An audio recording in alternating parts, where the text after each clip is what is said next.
Je m'appelle Sœur Laurence, je suis infirmière. Je suis chargée un peu plus du côté de la maternité, femme enceinte. Et les enfants, à quel risque sont-ils confrontés? Ils sont beaucoup confrontés au risque de l'anémie et du paludisme. On a beaucoup d'enfants qui font le paludisme grave parce que associé à l'anémie. Et ils viennent un peu tard au dispensaire. Ça fait que ça complique un peu leur prise en charge. En matière de traitement, on est en train de lutter contre le paludisme.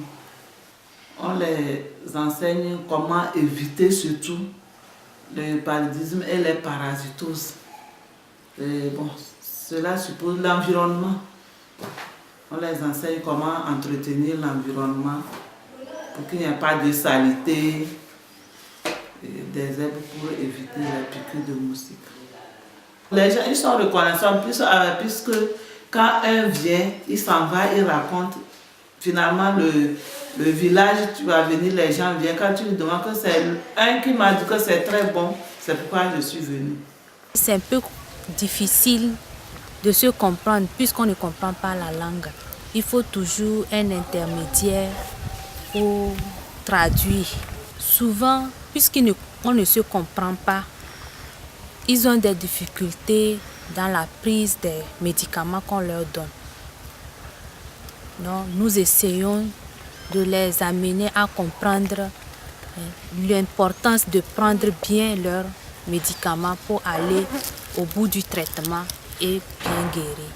Comme vous le voyez, on a moins de personnel pour subvenir aussi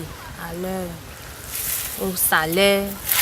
Si on a plus de personnel, ça soulagerait beaucoup. On n'a pas de moyens matériels pour dire que nous allons embaucher de nouveaux personnels.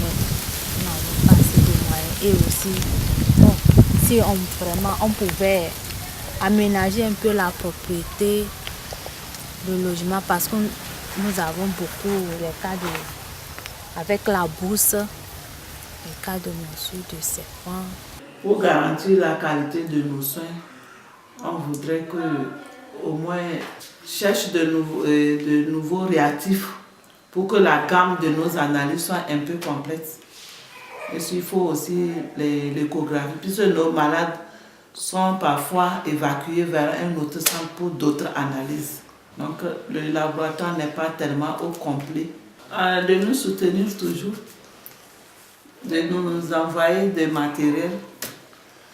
Surtout en ce temps de carême, nos souhaits, c'est que Dieu les bénisse, qu'il leur donne ce dont ils ont besoin pour qu'à leur tour, ils puissent venir en aide aux gens démunis, aux pauvres qui sont avec nous dans notre mission.